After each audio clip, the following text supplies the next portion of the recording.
Bonjour à tous, aujourd'hui analyse d'une des plus belles valeurs au monde, Hermès. Tout le monde dit qu'Hermès est incroyable, et j'ai voulu voir ça de mes propres yeux. Résultat, oui, Hermès est incroyable. Mais ce n'est pas en regardant trois ratios que vous pouvez vous en rendre compte. Il faut plonger dans l'histoire d'Hermès, dans leur stratégie, leur univers, pour vous rendre compte de la qualité de cette entreprise. Et c'est ce que nous allons faire ensemble aujourd'hui. Évidemment, aucun conseil dans cette vidéo, qui n'est qu'une présentation de l'entreprise. There's a certain wiring that's very useful. I am better! Ça m'excite! J'ai les tétons qui pointent! Oh! I'm talking about this. Thierry Hermès naît dans ce qui est l'Allemagne aujourd'hui sous le règne de Napoléon en 1801. Orphelin après avoir perdu sa famille, de maladie ou pendant les guerres, il part vivre en Normandie à 20 ans. Il y apprendra le métier de sellier harnacheur. En 1837, il crée la maison Hermès à Paris. Au début, il vendait des selles et des harnais de qualité pour chevaux, qui, rappelons-le, sont le seul moyen de transport à l'époque. En 1867, il gagnera un prix à l'exposition universelle, ce qui lui permettra de se faire connaître et de cibler une clientèle haut de gamme. Il compte parmi ses clients le tsar II Nicolas II de Russie ou la princesse Eugénie, femme de Napoléon III. En 1880, son fils déménage aux 24 rue du Faubourg Saint-Honoré. Pas parce que le quartier est chic, mais parce qu'il est proche des écuries des Champs-Élysées. Cette adresse est aujourd'hui encore l'adresse mythique d'Hermès. Il commence à diversifier les produits que la maison propose. Après la Première Guerre mondiale, les modes de vie changent, avec l'arrivée entre autres de l'automobile.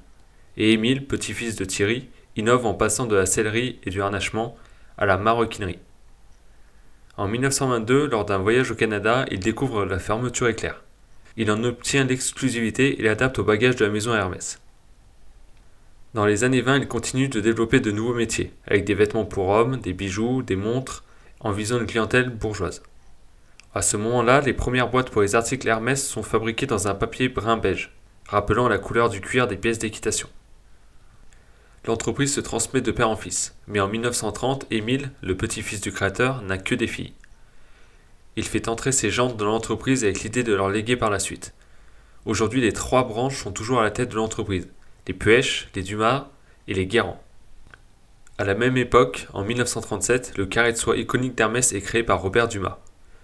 C'est devenu l'un des produits les plus vendus, les femmes portant souvent un foulard pour sortir. Pendant la Seconde Guerre mondiale, le papier brun beige des boîtes Hermès est introuvable.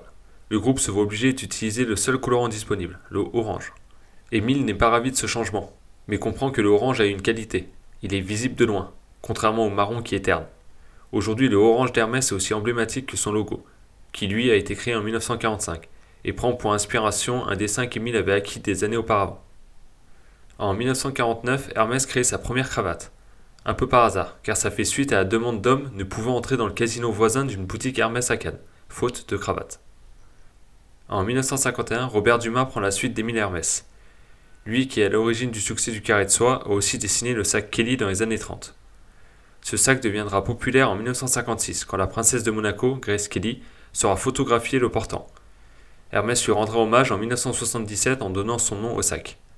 Aujourd'hui, c'est toujours un classique. En 1967, le groupe sort sa première collection de prêt-à-porter féminin. En 1973, c'est la première parution du Monde d'Hermès, un magazine qui propose du contenu lié à la mode, l'art et la culture pour les fans de la marque. C'est en 1978 que le groupe change de dimension avec l'arrivée de Jean-Louis Dumas à la tête de l'entreprise, alors qu'elle n'est qu'une belle PME, avec l'idée de la mondialiser. À cette époque, on est en pleine période hippie, et les jeunes ne veulent pas du monde de leurs parents. Assez problématique pour une entreprise comme Hermès qui vend des produits qu'on pourrait qualifier de classiques ou traditionnels. Mais il ouvrira 130 magasins dans le monde et remettra le carré de soie en avant, en lui donnant une image plus jeune, le faisant porter différemment, autour du cou, du poignet ou accroché à un sac. Les ventes explosent et Hermès arrive à convaincre ses clients que le prix n'a pas d'importance, quelque chose qu'on retrouve encore aujourd'hui. En 1984, l'actrice Jane Birkin se trouve assise à côté de Jean-Louis Dumas pendant un vol. Après avoir renversé son sac à main par terre, ce dernier l'aide à ramasser ses affaires et les deux se mettent à discuter. Jane Birkin se plaint de ne pas trouver de sac à la fois chic et qui correspond à ses besoins de jeune maman. Jean-Louis Dumas dessine alors un croquis avec elle de ce qui serait le sac idéal. Le sac sera rapidement mis en production et portera le nom de l'actrice. Aujourd'hui, c'est un classique de chez Hermès, très demandé, pour lequel il y a une longue liste d'attente et qui se vend à des prix parfois fous selon les matériaux utilisés et le nombre d'exemplaires produits. Hermès nourrit cette image d'exclusivité en choisissant bien ses clients pouvant commander leur sac Birkin. Car oui, il n'y a jamais de sac disponible. D'ailleurs, ni le Birkin ni le Kelly ne sont sur le site Hermès. En tout cas, vous ne pouvez pas les commander. Et valent d'occasion plusieurs fois leur valeur boutique pour certains modèles. Beaucoup voient ces sacs comme des investissements, sachant qu'ils ont peu de chances de perdre de l'argent s'ils ne l'abîment pas, même sur un modèle classique. En 1992, le groupe déplace ses ateliers du 24 Faubourg Saint-Honoré à Pantin, en banlieue parisienne, mais garde sa boutique mythique. À la même époque, le luxe est un peu chamboulé, avec des rachats, dont celui de Dior Couture par Bernard Arnault en 1984, et de la fusion de Louis Vuitton avec Hennessy en 1987, qui sera suivie par l'acquisition du groupe par Bernard Arnault en 1989. À ce moment-là, la famille est composée de 70 héritiers. Le risque est important que certains vendent leur part. Jean-Louis Dumas décide de changer les statuts de la société Émile Hermès SARL, qui contrôle Hermès International, l'entreprise cotée, pour que seuls les héritiers de la famille puissent être associés, pour la protéger et qu'elle reste une entreprise familiale. Mais il fait une erreur, et décide d'entrer en bourse en 1993. Problème, ça permet à n'importe quel membre de la famille de vendre facilement ses parts. C'est seulement 20% du capital qui est proposé au marché à ce moment-là, mais rapidement c'est 10% de plus qui est vendu par les héritiers, qui veulent par exemple s'offrir un beau train de vie. La famille se pense tout de même protégée. Lors de l'introduction, Hermès avait stipulé que tout actionnaire dépassant les 0,5% du capital doit se déclarer, là où c'est plutôt 5% normalement. Mais en 2010, c'est le choc. LVMH détient 14% du capital, puis 17%, sans que personne n'ait été au courant chez Hermès. Comment est-ce possible ? En 2008, en pleine crise, le cours d'Hermès est bas, et Bernard Arnault en profite. Mais il n'achète pas les titres avec LVMH. Il passe par 3 banques qui achètent des titres pour le groupe.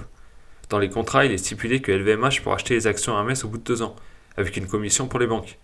Et c'est comme ça que LVMH montera à 14 puis 17% du capital. Officiellement, cette prise de participation par LVMH, et donc Bernard Arnault, est pacifique. Mais la famille Hermès n'apprécie guère, car pour eux, Bernard Arnault fait partie des nouveaux riches, quand eux sont de la haute bourgeoisie. On ne mélange pas des torchons et des serviettes. De plus, ils connaissent le personnage, et savent bien que quand Bernard Arnault dit venir en ami, c'est rarement le cas. Suite à ça, la famille décide de créer une holding, distincte de la société qui gère Hermès, pour regrouper le maximum de parts de l'entreprise. La holding en détiendra plus de 50%. En regroupant leurs parts, les héritiers signent un contrat stipulant que s'ils souhaitent vendre leurs parts, ce sera en priorité à un membre de la famille. Mais ça n'arrête pas Bernard Arnault, et en 2014, LVMH détient 23% du capital d'Hermès. Bernard Arnault est patient, et il avait bien dans l'idée d'attendre une mésentente entre les héritiers pour un jour devenir majoritaire. Mais Hermès ira se plaindre à l'AMF, et LVMH sera condamné à une amende, pour être monté au capital d'Hermès de manière frauduleuse, en dissimulant ses achats via des contrats swap. Hermès déposera aussi plainte devant le tribunal de commerce, et les deux groupes finiront par trouver un accord pour éviter un procès. LVMH distribuera sa participation de Hermès à ses actionnaires. Christian Dior, holding de Bernard Arnault, distribuera les actions reçues à la holding au-dessus. C'est donc 15% du capital d'Hermès qui est distribué, et 8,5% qui reste entre les mains d'Arnault. Aujourd'hui, Arnault détient moins de 2% du capital d'Hermès. En soi, on verra plus loin que la forme juridique d'Hermès aurait empêché LVMH de prendre le contrôle, mais avoir un actionnaire majoritaire autre que la famille aurait tout de même posé des problèmes. Mais revenons à l'histoire d'Hermès. En 2000, la maison ouvre sa première boutique à New York, puis à Tokyo en 2001 et Séoul en 2006. La même année, Patrick Thomas est le premier dirigeant qui n'appartient pas aux familles. Il assure la transition entre deux générations, développe une organisation décentralisée des métiers et organise le groupe par zone géographique. En 2008, la fondation Hermès est créée. En 2010, c'est l'atelier Petit H qui est créé. Cet atelier a pour but d'utiliser les déchets de production des autres ateliers pour créer des objets uniques. Première fois qu'on voit des déchets à ce prix-là, je pense. En 2013, Alex Dumas, neveu de Jean-Louis Dumas, prend la tête de l'entreprise et continue le développement du groupe à travers le monde, et aussi en ligne, avec la refonte du site Hermès en 2017. En 2018, le groupe rejoint l'indice CAC 40, témoignant du développement du groupe. En 2020, le groupe lance un nouveau métier, la beauté, avec la création de maquillage. En 2021, Hermès inaugure sa 19e maroquinerie en Gironde et crée l'école Hermès des savoir-faire, qui dispense une formation professionnelle débouchant sur un CAP maroquinerie. L'idée est de former les futurs artisans qui travailleront pour Hermès. L'histoire d'Hermès est au final l'histoire d'une petite entreprise artisanale qui produisait des articles de qualité et qui a su suivre l'évolution des tendances, mais qui a aussi su profiter des coups de pouce du destin, comme en 1956 quand Grace Kelly est photographiée avec un sac Hermès, ou en 1984 avec la rencontre de Jane Birkin et de Jean-Louis Dumas, qui déboucha sur la création du sac le plus populaire de chez Hermès, qui est toujours aussi demandé aujourd'hui, 40 ans après. Néanmoins, il faut reconnaître à Hermès une chose, tout en suivant l'évolution de la société, ils sont restés dans ce qu'ils savaient faire, des produits de qualité, souvent à base de cuir et fabriqués à la main, pour une clientèle bourgeoise, là où la majorité des marques de luxe ont cherché à développer une clientèle plus variée, avec parfois des produits grand public, à la qualité plus discutable. C'est un choix qui limite la croissance, enfin, on verra que pas tant que ça, mais qui permet de garder une image d'exclusivité que certaines autres marques ont perdue. Ce choix vient probablement du fait que l'entreprise ait réussi à rester une entreprise familiale et à ne pas se faire absorber par un groupe. Et pour le moment, ça paye. Hermès sépare ses activités en plusieurs groupes. La maroquinerie-sellerie, qui intègre les sacs, comme le Birkin ou le Kelly, les bagages, tout ce qui touche à l'équitation, les accessoires et la petite maroquinerie. En 2023, ça représente 41% du chiffre d'affaires, contre 49% en 2009. Les sacs Birkin et Kelly seraient à 25% du chiffre d'affaires à eux seuls. Les vêtements et accessoires, qui regroupent les vêtements masculins et féminins, les ceintures, les accessoires bijoux, les gants, les chapeaux et les chaussures Hermès. En 2023, ça représente 29% du chiffre d'affaires, contre 19% en 2009. La soie et les textiles, qui comportent les carrés de soie, pièces emblématiques d'Hermès, les écharpes ou encore les cravates. En 2023, ça représente 7% du chiffre d'affaires, contre 12% en 2009. Les autres métiers qui intègrent la bijouterie, les produits art de vivre et art de la table, avec des produits comme des luminaires, du mobilier ou de la porcelaine. Si vous trouviez les meubles Roche-Beaubois chers, ceux d'Hermès c'est encore un autre niveau. En 2023, ça représente 12% du chiffre d'affaires, contre 6% en 2009. Les parfums et la beauté, qui comprennent les parfums et les cosmétiques, le segment beauté a été créé en 2020. En 2023, ça représente 4% du chiffre d'affaires, contre 6% en 2009. Le segment horlogerie pour les montres. En 2023, ça représente 5% du chiffre d'affaires, identique à 2009. Les autres produits comprennent pas mal d'activités, comme les cristalleries Saint-Louis, l'orfèvrerie, le bottier John Lobb, les activités de tannerie, car le groupe tanne aussi du cuir pour des clients, ou l'activité Petit H, qui, comme on l'a vu dans la partie histoire, a été créée dans le but d'utiliser des chutes de matières premières des autres activités du groupe, pour créer de nouveaux produits. En 2023, ça représente 2% du chiffre d'affaires, contre 3% en 2009. Le groupe est donc assez diversifié, mais la maroquinerie et les vêtements représentent plus de 2/3 du chiffre d'affaires. Et c'est facilement compréhensible quand on voit les prix. Évidemment, je savais qu'Hermès était cher, mais je pensais surtout au sac Birkin qui a plus de 8000 €. En fait, c'est loin d'être ce qui se fait le plus cher chez Hermès. Les vêtements peuvent atteindre eux aussi des prix fous, avec des manteaux à 10 000 € par exemple. Et je ne parle pas du mobilier. Si on regarde les parts historiques de chaque activité dans le chiffre d'affaires, on voit que la maroquinerie baisse, et que les vêtements augmentent pas mal. Globalement, ces deux activités représentent les 2/3 du chiffre d'affaires depuis 2009. On peut aussi voir que la soie et le textile diminuent, au profit des autres métiers du groupe.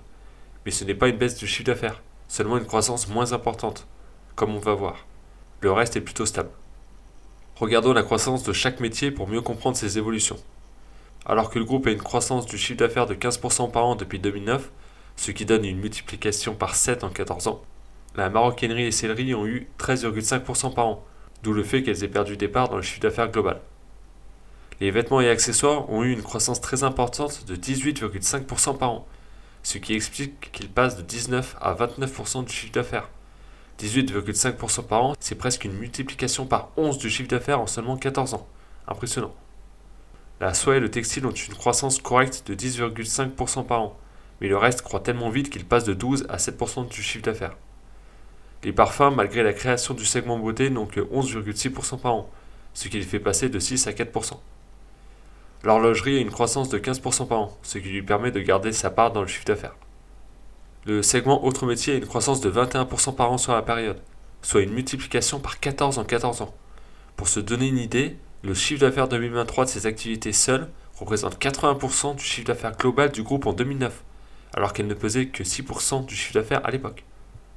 Les autres produits ont une croissance de 11,7% par an. Les différents métiers ont donc tous une bonne croissance, avec au minimum 10,5% par an. Mais les vêtements et accessoires ainsi que les segments autres métiers du groupe tirent la croissance moyenne vers le haut, avec leur croissance affolante sur la période. Si on regarde la répartition du chiffre d'affaires par zone géographique, il était encore très centré sur la France et l'Europe en 2009, avec 40%. Le Japon représentait aussi une grosse part du chiffre d'affaires, avec 21%. En 2023, ça a bien changé, avec 47% en Asie-Pacifique, hors Japon, donc Chine. La France 9%, l'Europe à 13% et le Japon à 10%.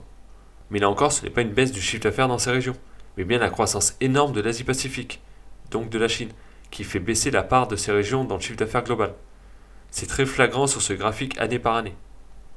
Si on regarde la croissance par région, on a donc 9,2% par an pour la France, 11,7% par an pour l'Europe, 8,4% par an pour le Japon, ce qui reste des croissances correctes pour des marchés matures, 21,2% par an pour l'Asie-Pacifique, 16,5% par an pour les Amériques, 16,8% par an pour le reste. La croissance de l'Asie-Pacifique et donc de la Chine est monumentale, avec une multiplication par presque 15 du chiffre d'affaires en 14 ans. Les Amériques ont une bonne croissance aussi. Ces chiffres nous montrent bien la volonté d'internationalisation du groupe. Pour ma part, je trouve assez problématique la dépendance à la Chine pour la croissance. Sur ces 15 dernières années, elle a clairement fait la locomotive, enfin le TGV je devrais dire, pour tirer tout le groupe. Un chiffre d'affaires similaire en 2009, la zone Asie-Pacifique fait maintenant 5 fois la France, 3,5 fois l'Europe et 5 fois le Japon. S'il y a un ralentissement de la croissance dans cette zone, la croissance globale du groupe sera bien plus faible, les Amériques seules ne pouvant compenser la croissance plus faible en Europe et au Japon. Mais on en reparle juste après. Le groupe a 55% de sa production en interne. Il fait donc appel à pas mal de sous-traitants. Mais on n'a pas d'infos pour quel produit c'est le cas.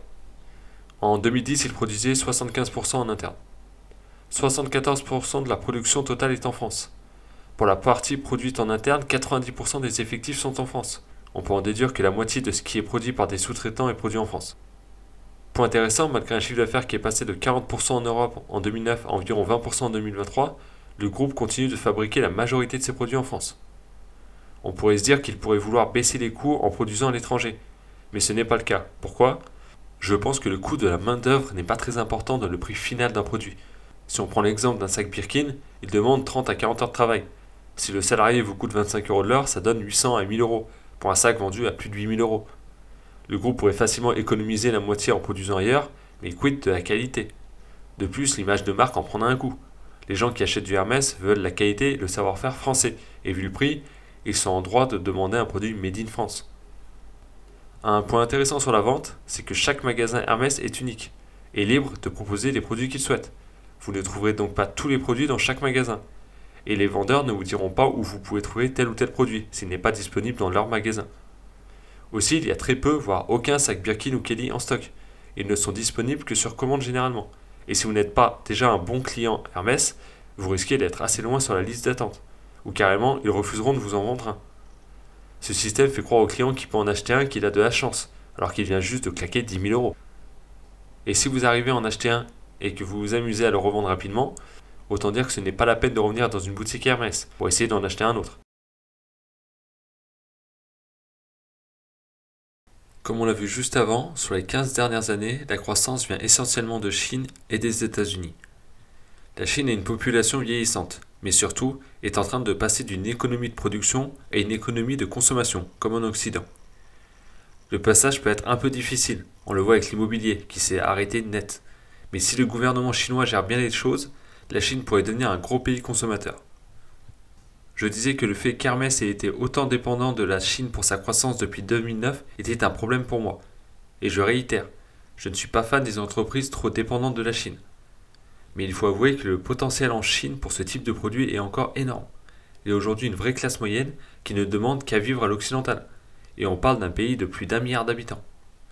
On peut également parler des autres pays émergents, comme l'Inde ou le Brésil, qui peuvent eux aussi tirer la croissance à l'avenir. On a donc un potentiel de croissance des volumes plus que correct, mais aussi un potentiel de hausse des prix, de par le pricing power d'Hermès. Vous imaginez bien que quelqu'un qui est prêt à mettre 9 000 € dans un sac sera prêt à mettre 9 500 € s'il y a une augmentation. Ils en ont grandement profité d'ailleurs. La moitié de la croissance serait due à la hausse des prix, l'autre moitié au volume. Il y a tout de même un risque à dépendre autant de la Chine. Économiquement, il y a une guerre entre l'Europe et la Chine. Après des décennies à leur envoyer nos usines pour consommer à pas cher, on découvre qu'ils savent fabriquer autre chose que des t-shirts et des télés. Et le peu d'industrie qui nous reste, soit l'automobile, se voit concurrencé par les voitures électriques chinoises, bien moins chères. L'UE a donc décidé de mettre des taxes sur l'import de ces véhicules électriques. La Chine en réponse fait des enquêtes sur les cognacs, qui touchent donc un secteur où on est bon, les spiritueux, et le luxe. Pour le moment, ce ne sont que les spiritueux, Mais selon comment évoluent les choses, c'est tout le luxe européen qui pourrait en pâtir, avec par exemple des taxes ou des limitations à l'import en Chine. Et là, ça pourrait faire très mal à tout le secteur du luxe. La Chine vient d'annoncer qu'elle arrêtait ses enquêtes, après que l'UE ait baissé les taxes qu'elle comptait mettre sur les voitures électriques. Mais c'est difficile de dire ce qui se passera dans les années à venir. C'est un risque à garder en tête. Il y a autre chose qui peut limiter la croissance, le groupe ne fait pas d'acquisition. Il n'y a qu'une marque, Hermès. Avec le temps, il s'est mis à produire différents types de produits, que ce soit les vêtements, les montres, les parfums ou même du mobilier. Mais la croissance est limitée sur les volumes s'il souhaite garder son image de marque et d'exclusivité. En résumé, il y a à la fois un gros potentiel grâce à l'image de marque d'Hermès et le potentiel de la Chine et des pays émergents, mais aussi des limites, le groupe étant monomarque, ainsi que des risques avec cette même Chine. Je pense qu'une croissance moyenne de 10% du chiffre d'affaires est tout de même atteignable, à moitié par les volumes, à moitié par les prix. 5% d'augmentation avec une inflation à 2%, c'est en réalité 3% de hausse, ce qui est totalement acceptable dans un domaine comme le luxe. Mais il ne faut pas oublier que le luxe reste cyclique et qu'on sort d'un long cycle économique depuis 2008 avec des taux zéro. On ne sait pas de quoi demain sera fait. Et on verra dans la partie valorisation que ça change tout. On va regarder les résultats 2023, ensuite on regardera les résultats historiques d'Hermès. En 2023, Hermès a un chiffre d'affaires de 13,4 milliards. Les coûts de production ou d'achat de marchandises sont de 3,7 milliards. Ça donne une marge brute de 72%. Ensuite, 3,2 milliards de frais administratifs et commerciaux, qui prend en compte la gestion du groupe, la publicité et les salaires des vendeurs. On reviendra sur cette partie. Puis 890 millions d'autres charges. Ça comprend les amortissements et dépréciations, ainsi que les droits de location. Ce qui donne un résultat opérationnel de 5,65 milliards et une marge de 42%. Le résultat financier est positif, dû à la grosse trésorerie du groupe. Hermès a un taux d'impôt effectif de presque 28%, un peu supérieur au taux français. Mais il a des participations minoritaires qui augmentent son résultat. Ça donne un résultat net de 4,311 milliards et une marge nette de 32,1%. Regardons les résultats historiques maintenant.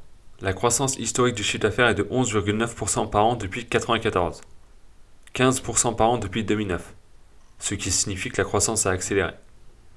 Celle des bénéfices est de 16,3% par an depuis 1995. Les marges ont donc bien augmenté avec le temps. On va regarder ça de plus près. La marge brute passe de 60 à 72% sur la période. La marge opérationnelle passe de 18 à 42%. Et là, c'est très intéressant. Ça montre que le groupe est bien plus efficient qu'avant, en prenant 24% de marge opérationnelle quand la marge brute ne prend que 12%. Et on verra juste après comment ils ont fait. La marge nette passe de 10 à 32%. Sachant qu'Hermès n'a jamais été endetté, la différence provient de la progression de la marge opérationnelle et de la baisse des impôts. Comment le groupe a pu augmenter ses marges de cette manière? On a vu que la marge brute avait bien augmenté, prenant 12%. Ça signifie de belles hausses de prix, car pour un même coût de fabrication, disons 100, un produit était vendu 250, 150 de marge brute donnant 60%. Aujourd'hui, ce même produit coûtant 100 est vendu 357, 257 de marge brute donnant 72%, ce qui donne une augmentation, hors augmentation des coûts de production, de 43% en 30 ans. C'est pas mal, mais ça reste correct vis-à-vis des clients. La marge opérationnelle, elle, a carrément explosé, passant de 18% à 42%.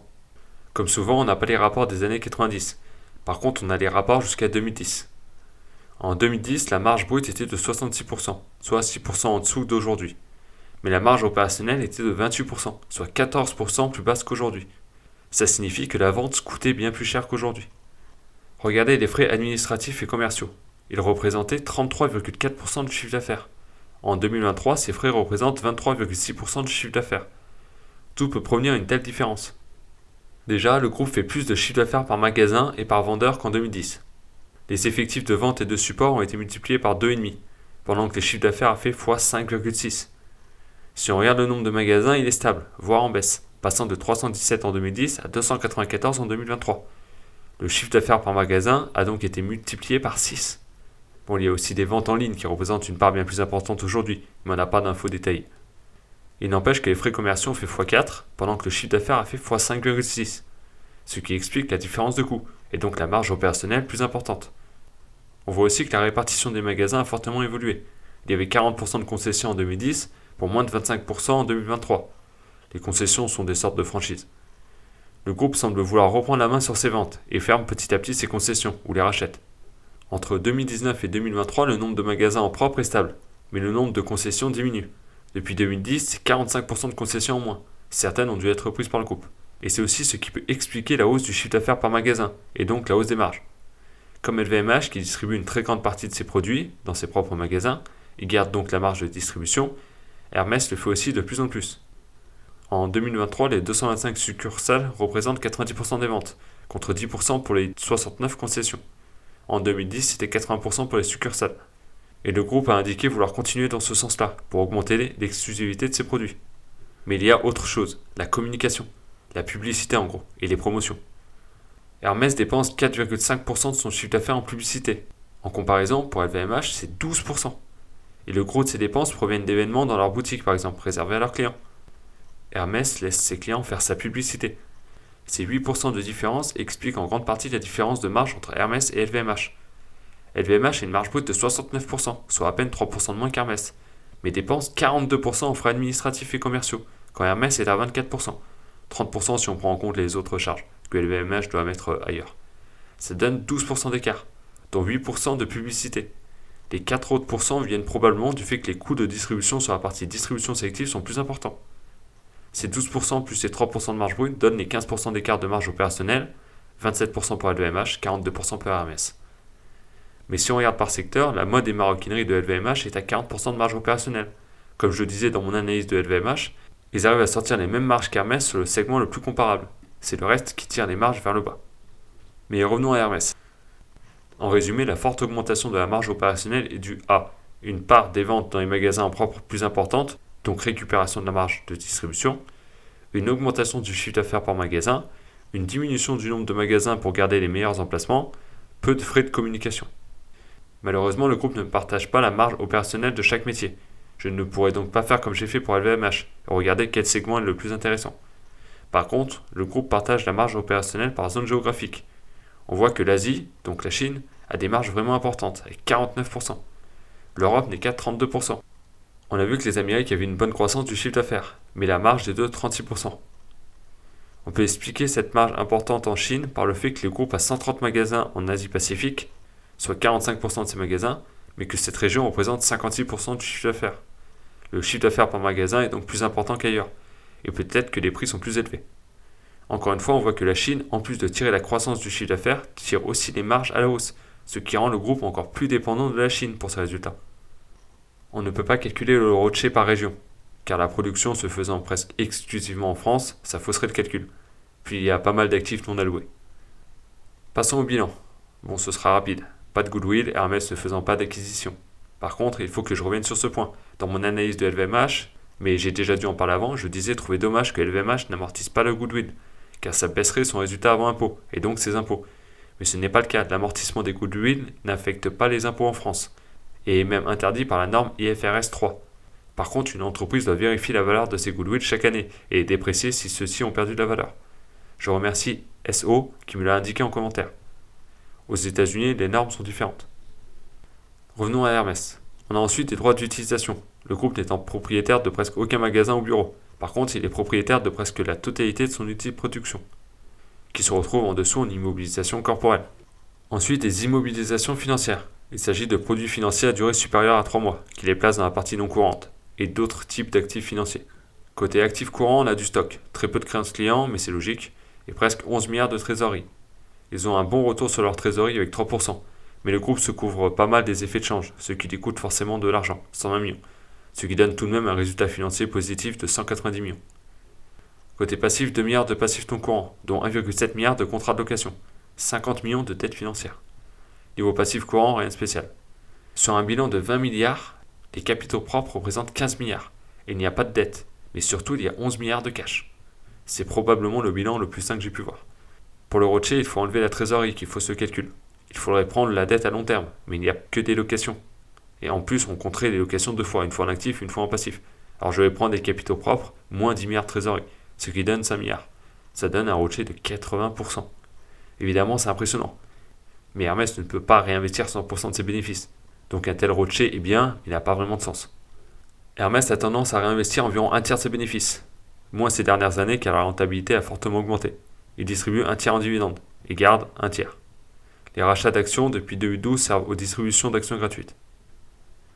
Je pense qu'à l'avenir, ils distribueront une plus grande part des bénéfices. Rien ne sert d'accumuler autant de cash, surtout que le groupe ne fait pas d'acquisition. Il n'a pas besoin d'investir énormément. Mais je pense qu'ils ont été un peu submergés par le cash depuis 2010, où ils avaient 840 millions de trésorerie, et ont préféré être prudents sur la distribution. Ils versent régulièrement un dividende exceptionnel d'ailleurs, ça permet de distribuer du cash sans que le dividende de l'année suivante paraisse plus bas que celui de l'année d'avant, ce qui permet d'avoir sur le papier un dividende stable ou en hausse chaque année, et ne pas se sentir obligé de redistribuer le même dividende. Mais ne rêvez pas, même si distribuer tout le cash, ça ne représenterait même pas 5% de rendement, et ça serait du one shot. Si on regarde les résultats du S1 2024, Hermès garde une belle croissance de 15% en comparable et de 12% en publié. Mais on peut voir que la Chine ralentit avec seulement entre guillemets 10% de croissance. La marge opérationnelle est au niveau de la moyenne 2023. Pareil pour la marge nette. De très bons résultats, surtout quand on voit la concurrence, avec Kering qui est dans le rouge et LVMH qui n'a pas de croissance. Hermès est une société en commandite par action, comme Michelin. Ce qui signifie que les familles historiques n'ont pas besoin de posséder plus de 50% du capital pour garder le contrôle de l'entreprise, car le commandité a tous les pouvoirs. Par contre, il est responsable sur ses biens personnels de toutes les dettes de l'entreprise. En retour, il touche 0,67% des bénéfices de la maison mère. D'ailleurs, la holding familiale qui détient plus de 50% du capital n'est pas la même que celle qui contrôle l'entreprise, même si les deux appartiennent aux familles. Ce choix vient probablement du fait que l'associé commandité ne peut pas voter pour élire les membres du conseil de surveillance. En faisant comme ça, la famille garde le contrôle sur la gérance et sur le conseil de surveillance. Car dans ce genre de situation, il n'y a pas de conseil d'administration, mais un conseil de surveillance qui fait des recommandations aux gérants.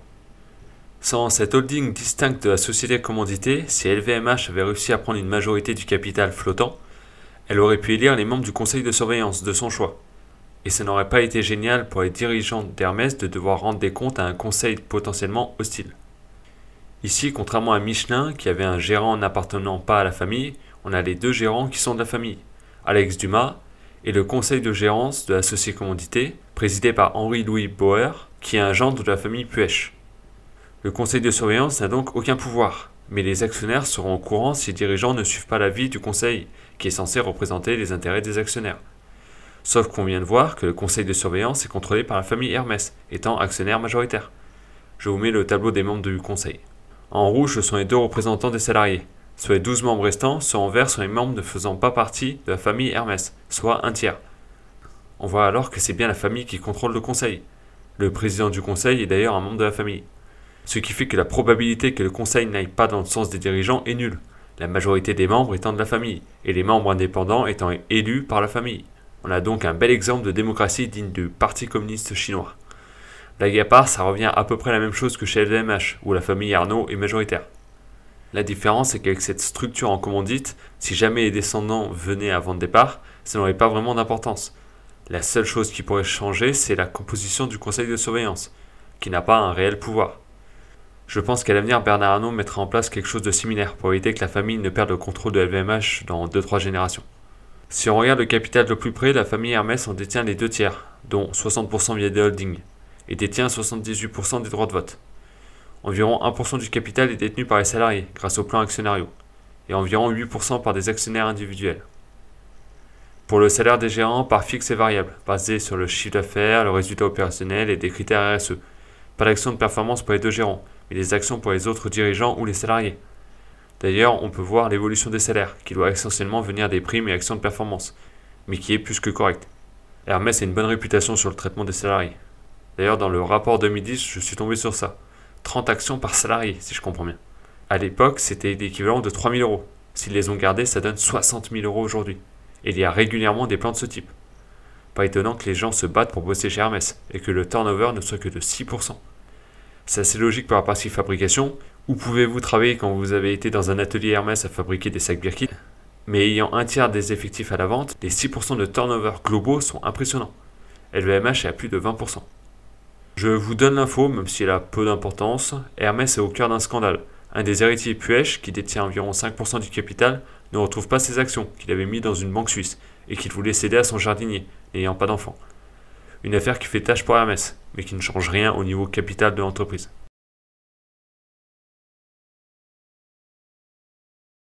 La partie RSE du DEU d'Hermès fait 226 pages. 226 pages.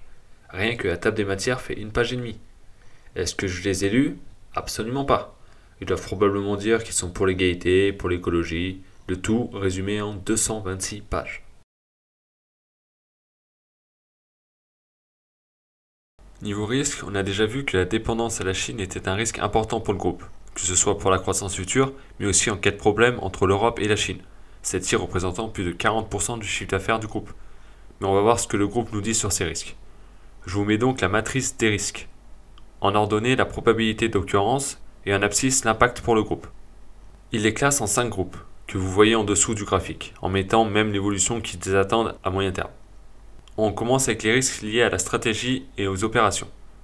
Le premier est le risque du système d'information et de cyberattaque. Comme toutes les entreprises, Hermès est aujourd'hui très informatisé. Il y a donc des risques en cas de panne des systèmes ou en cas de cyberattaque. Le deuxième est le risque d'image et de réputation.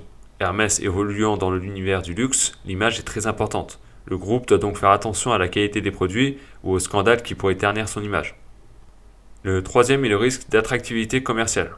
Il est assez similaire au risque précédent, mais prend aussi en compte la désirabilité de la marque. Le groupe doit savoir suivre les attentes des clients, que ce soit en termes de créativité, mais aussi en termes de RSE, avec le bien-être animal par exemple. Le quatrième est le risque de crise externe majeure. Le groupe étant mondial, il est exposé aux risques économiques, comme les récessions ou les crises, politiques, comme on a vu avec la guerre entre l'UE et la Chine sur les voitures électriques, qui entraînent des répercussions sur le luxe, mais aussi sanitaires ou sociales. Au début du paragraphe sur leur gestion du risque, ils notent que les ventes sont plutôt bien réparties géographiquement. Mais à la fin, ils précisent qu'ils essayent quand même de réduire l'exposition à l'Asie, donc à la Chine.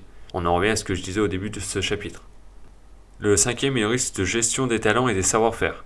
L'activité du groupe dépend de savoir-faire artisanaux. Il doit donc faire en sorte de garder ses salariés qualifiés, mais aussi de promouvoir ses activités auprès des jeunes, pour toujours avoir des talents à disposition pour remplacer les départs ou les retraités, mais aussi pour croître. Comme on a vu plus tôt, le groupe produit énormément en France et continue de développer la production en France avec de nouveaux sites. Les marques de luxe sont souvent critiquées à cause des prix de vente de leurs produits ou de leurs marges, mais elles protègent des savoir-faire artisanaux qui auraient probablement disparu sans elles. On a ensuite les risques industriels. Le premier est le risque de gestion des approvisionnements. Le groupe dépend de nombreux fournisseurs, pour des produits finis ou des matières premières. Il doit donc nouer des liens avec ceux-ci pour assurer ses approvisionnements à long terme. Il n'hésite d'ailleurs pas à prendre des participations minoritaires dans le capital de ceux-ci. Le deuxième est le risque de sûreté. Il prend en compte les risques d'atteinte aux biens, aux personnes ou aux infrastructures liées au groupe. Si quelqu'un venait à détruire un site de production ou un magasin par exemple. Le troisième est le risque de sécurité et de santé. Le groupe doit assurer la sécurité de ses salariés, mais aussi de ses clients, en faisant attention à la qualité des produits qu'il vend. Le quatrième est le risque d'interruption d'activité. Si un site de production, de distribution ou de logistique venait à être endommagé ou détruit, il y aurait forcément des répercussions pour le groupe. Ensuite, on a les risques juridiques et réglementaires. Le premier est le risque de réglementation. Comme toute entreprise, Hermès doit respecter certaines lois, générales ou propres à ses activités. Le deuxième est le risque de propriété intellectuelle et de contrefaçon. Hermès étant une marque reconnue mondialement, elle doit se protéger des contrefaçons ou de la concurrence qui utiliserait ses brevets ou le nom de certains de ses produits.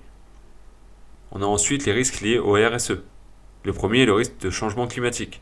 Le groupe a besoin de certaines matières premières qui peuvent être impactées par le changement climatique, mais est aussi exposé aux changements de réglementation qui pourraient introduire de nouvelles taxes ou restrictions sur ses activités. Le deuxième est le risque de respect des droits humains et de l'éthique. Le groupe doit faire attention au respect des droits de ses salariés, mais aussi auprès de ses fournisseurs, ainsi qu'à l'éthique, qui si elle n'est pas respectée pourrait nuire à l'image du groupe. Le troisième est le risque de disponibilité des ressources naturelles. Le groupe doit assurer son approvisionnement en matières premières, tout en faisant attention au respect de la biodiversité et du bien-être animal. Pour finir, on a les risques financiers. Le premier est le risque de taux de change. Le groupe vendant des produits dans le monde entier et produisant essentiellement en France, l'effet de change peut avoir un impact important sur ses résultats. Le deuxième est le risque de contrepartie bancaire. Le groupe ne doit pas dépendre d'une seule banque pour réduire le risque si la banque venait à avoir des problèmes et choisir des banques de premier rang. Le troisième est le risque d'évolution de la réglementation fiscale. Le groupe doit suivre l'évolution des réglementations dans les différents pays où il opère pour toujours être en règle, mais pourrait être pénalisé s'il y a une augmentation des impôts ou des droits de douane dans certains pays, comme avec la Chine par exemple. Le dernier est le risque de fraude.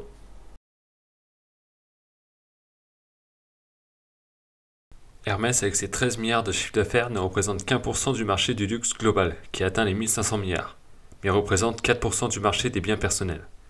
Ça reste très peu, et Hermès a donc logiquement beaucoup de concurrents. Parmi les plus connus, on peut évidemment citer LVMH ou Chanel, qui sont présents sur les mêmes segments d'activité qu'Hermès. Mais je pense que le principal concurrent d'Hermès est Hermès elle-même. Je m'explique. Hermès est dans l'ultra-luxe, avec des produits vraiment chers. Évidemment, il y a des concurrents, il y en aura toujours.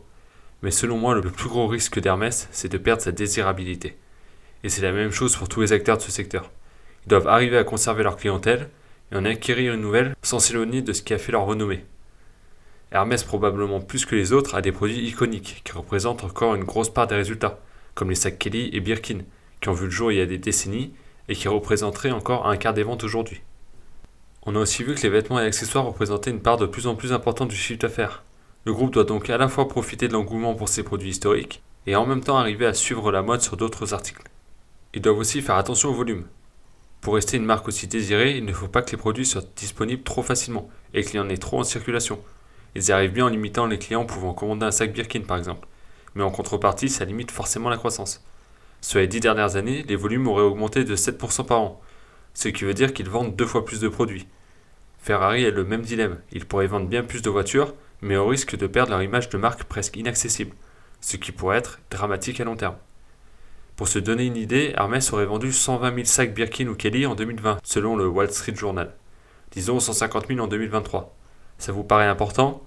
Ferrari a vendu 13 700 voitures. Il y a donc 10 sacs vendus pour une Ferrari environ. Ça ne paraît plus si important que ça, non. Autre chose, il y a 60 millions de millionnaires dans le monde. Un seul sur 4000 a pu s'offrir une Ferrari.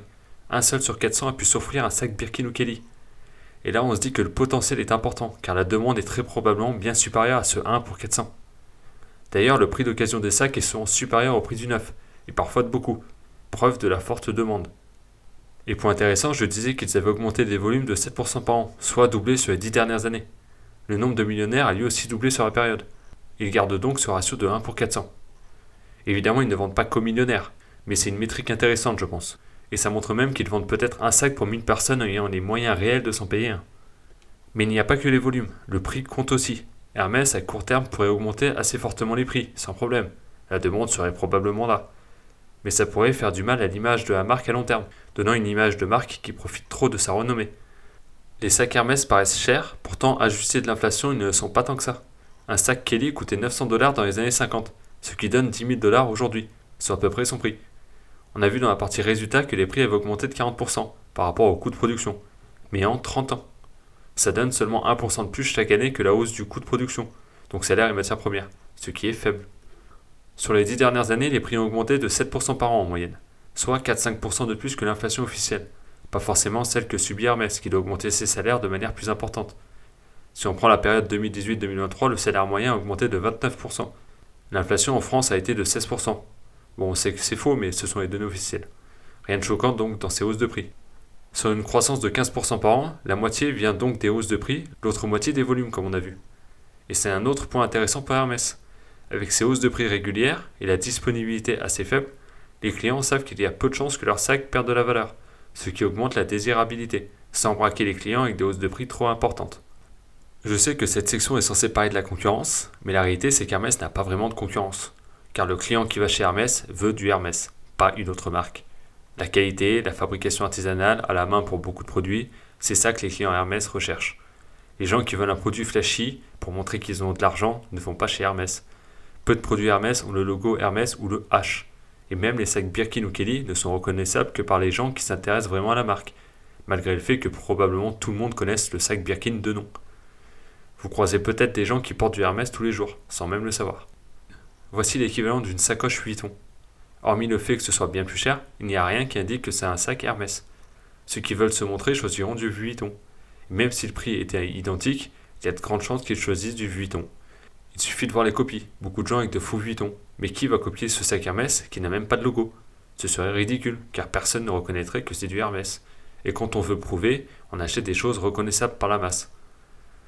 Hermès ne vise pas cette clientèle, ça lui évite le risque de devenir trop mainstream un jour.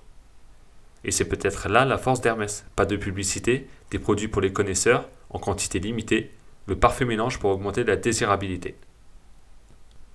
Le luxe est un secteur vraiment particulier, où même si on a des données chiffrées, on ne peut pas s'en servir pour prévoir l'avenir, tout reposant sur l'image des marques, qui peut changer très rapidement. Hermès doit donc faire attention à ne pas succomber à la facilité en produisant trop ou en proposant des produits trop mainstream, même si jusqu'à maintenant ils ont réussi à protéger leur image en produisant des articles de qualité, souvent faits main et surtout faits pour durer. Car oui, un sac Hermès est avant tout fait pour être utilisé, et doit donc durer dans le temps en étant réparable. D'ailleurs, il y a 15 boutiques spécialisées dans les réparations à travers le monde, qui réparent 120 000 pièces chaque année. Hermès distribue environ un tiers de ses bénéfices. Mais si vous regardez le montant par action, il est faible. Même avec la forte hausse des résultats et du dividende, ainsi qu'un taux de distribution correct, il ne représente même pas 1% du cours de bourse, à cause de la valorisation très importante d'Hermès. Cette année, le groupe a distribué un dividende exceptionnel de 10 euros, ce qui donne 25 euros par action. On a vu qu'il y avait pas mal de cash au bilan, et le groupe ne faisant pas d'acquisition, on pourrait voir une hausse du PE ratio à l'avenir, car rien ne sert d'accumuler autant de cash. Mais ne comptez pas sur Hermès pour votre rente passive non plus. Niveau rachat d'actions, le groupe n'en fait que pour ses plans actionnariaux, vu la valorisation logique. Hermès a été introduite en bourse en 1993 à 300 francs, soit 45,7 euros par action. Mais il y a eu 2 splits par 3, un en 1997 et un en 2006, ce qui donne plutôt 5,08 euros par action, une fois les splits pris en compte. Ce qui donne une performance de 21,5% par an depuis l'introduction en bourse. Un peu plus de 400 fois la mise de départ, sans prendre en compte le dividende. Une partie de la performance vient évidemment de la valorisation importante, mais même avec un PER plus normal de 30, ce serait 19,6% par an, et un fois 260, ce qui ma foi reste correct. J'ai toujours trouvé Hermès cher, même avec sa croissance, ou ses marges. Mais après l'avoir analysé, je me dis que le marché a peut-être raison. Le PER historique est de 35 sur 20 ans, 32 avant Covid, 50 sur les 5 dernières années. 50 est peut-être un peu excessif tout de même. Je pense qu'Hermès a la capacité de maintenir une croissance à 2 chiffres. On a vu qu'historiquement c'est 12% par an. Et malgré ça, elle ne représente qu'1% du marché du luxe et 4% du marché des biens personnels.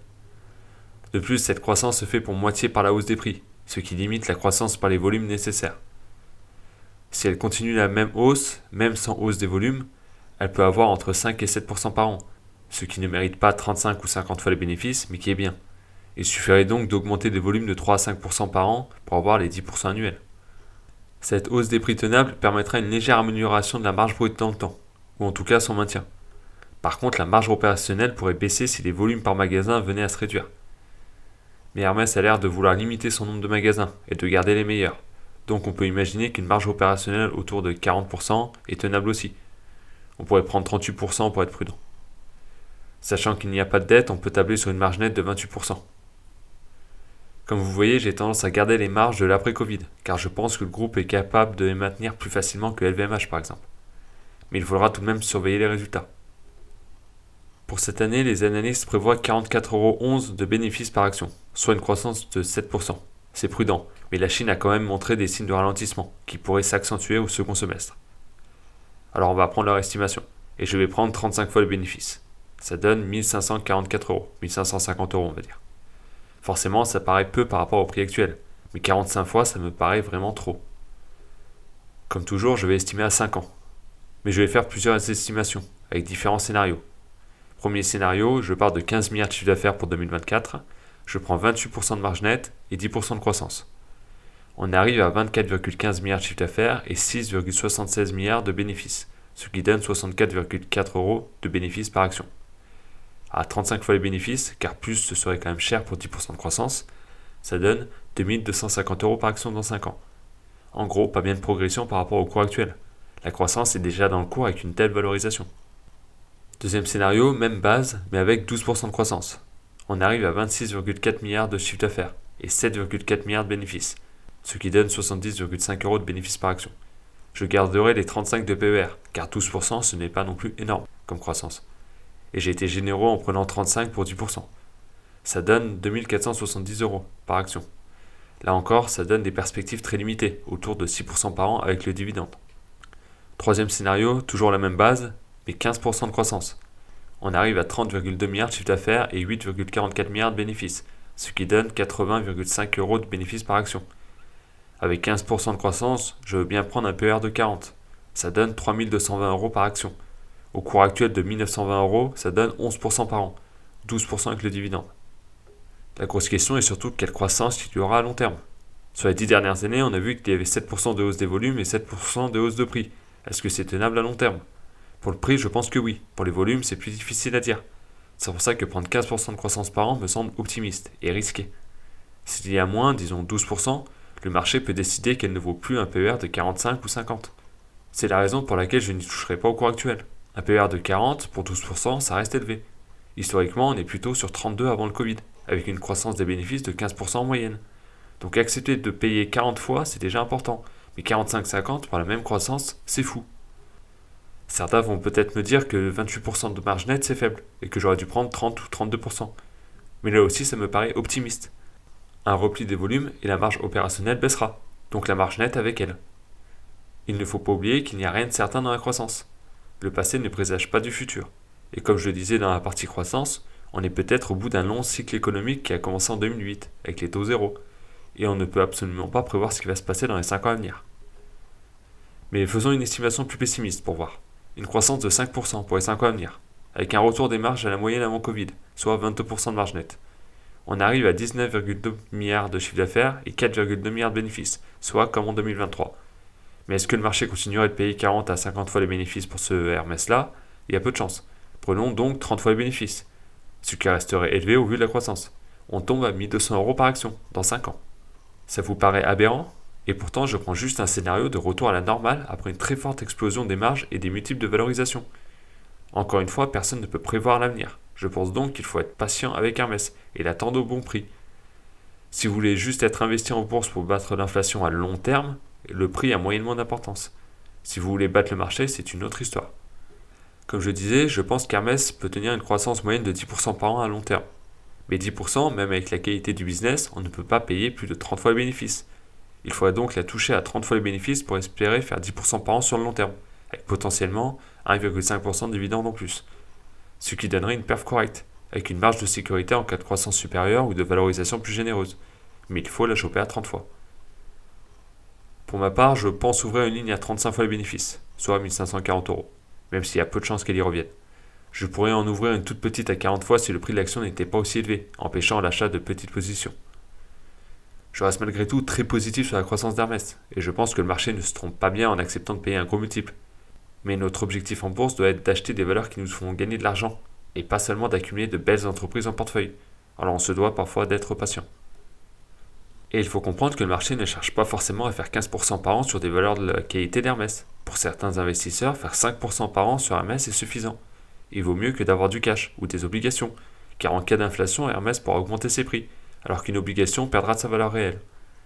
C'est pour ça qu'il faut faire attention en bourse, personne n'a le même objectif, et ce n'est pas parce qu'une valeur se paye cher qu'elle va vous donner une superbe rentabilité dans les années à venir.